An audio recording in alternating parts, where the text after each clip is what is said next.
Bismillahirrahmanirrahim.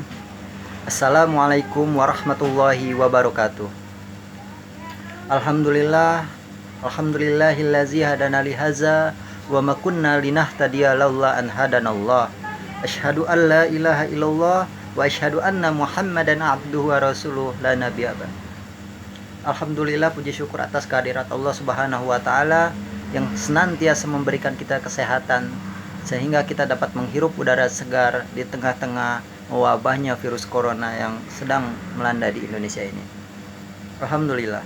Baiklah teman-teman, tujuan saya membuat video kali ini adalah untuk memenuhi nilai tari tasyrik, dan insya Allah pembahasan saya kali ini tentang korporasi wahyu dan metode ilmiah.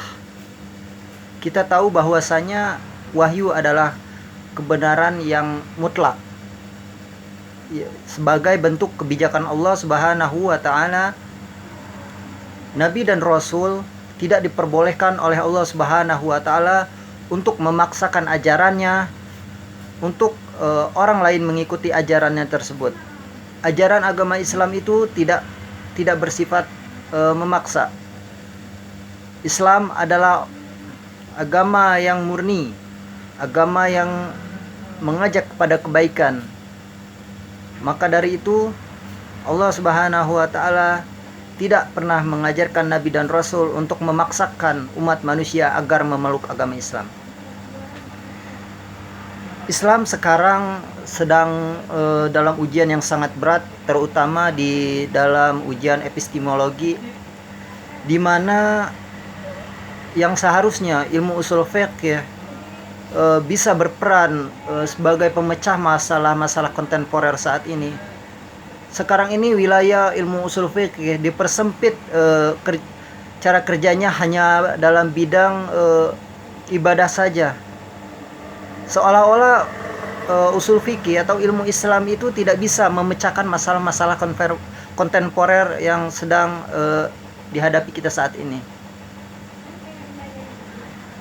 Seorang ulama inilah yang menjadi PR besar bagi pemikir intelektual Islam, sehingga mereka harus menyesuaikan pemikiran mereka dengan isi dari teks Al-Quran tersebut. Di sini misalnya Al-Jabiri mengemukakan ada 3 tipologi wacana pemikiran Islam. Yang pertama itu modernis, yang kedua tradisionalis, yang ketiga itu eklektis. Dari ketiga pembahasan ini, yang pertama modernis. Modernis ini adalah upaya untuk mengadopsi pemikiran Barat agar bisa menjadikan sebagai bahan untuk memajukan umat Islam di masa sekarang dan masa yang akan datang. Sementara pemikiran yang kedua ini tradisionalis. Di sini mengungkapkan bahwasanya mereka tetap wacana pemikiran ini tetap mempertahankan nilai-nilai Islam pada masa dulu. Tradisionalis ini biasa disebut dengan salafiyun ya. Oke.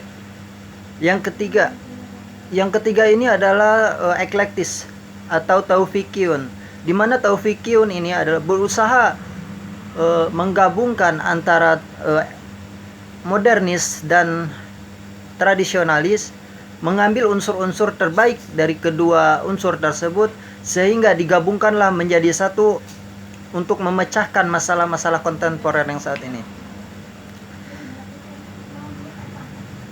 Pada dasarnya Al-Quran adalah teks yang dikirimkan oleh Allah Subhanahu wa taala, atau wahyu yang dikirimkan Allah Subhanahu wa taala kepada Nabi Muhammad sallallahu alaihi wasallam. Al-Quran itu ditunjukkan untuk memecahkan masalah-masalah yang dihadapi umat manusia.